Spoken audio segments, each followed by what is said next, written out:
Dans cette première vidéo dédiée à la circulation atmosphérique, nous verrons comment et pourquoi les masses d'air se déplacent à l'échelle de la planète.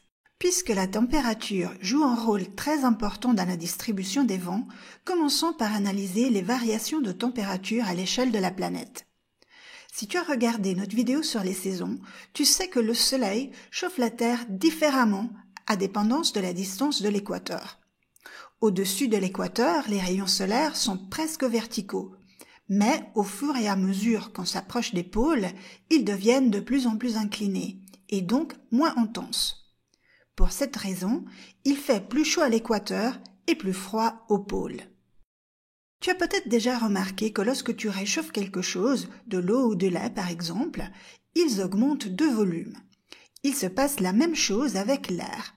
Lorsqu'il devient plus chaud, il se dilate et devient ainsi plus léger. Puisqu'il est plus léger, l'air chaud monte dans l'atmosphère et cela crée du vent, car l'air qui monte cause un mouvement d'air le long de la surface.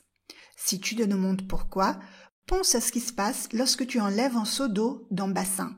Cela ne laisse pas en vide, car l'eau qui se trouvait sur les côtés remplace immédiatement l'eau que tu viens d'enlever. De la même façon, l'air qui monte dans les zones équatoriales est remplacé des deux côtés par de l'air qui vient des tropiques.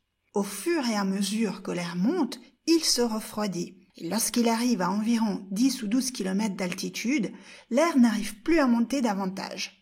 Poussé par l'air qui continue de monter, mais bloqué dans son ascension, l'air commence alors à se diriger vers les pôles. Et lorsqu'il arrive à une latitude d'à peu près 30 degrés, il retombe à la surface, complétant ainsi une boucle qu'on appelle cellule de Hadley, d'après le scientifique qui l'a décrite en premier. Une cellule similaire se met en place aussi au-dessus des pôles.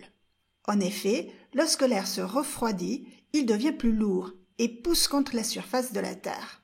Le long de la surface, l'air est donc forcé de glisser vers des latitudes plus basses.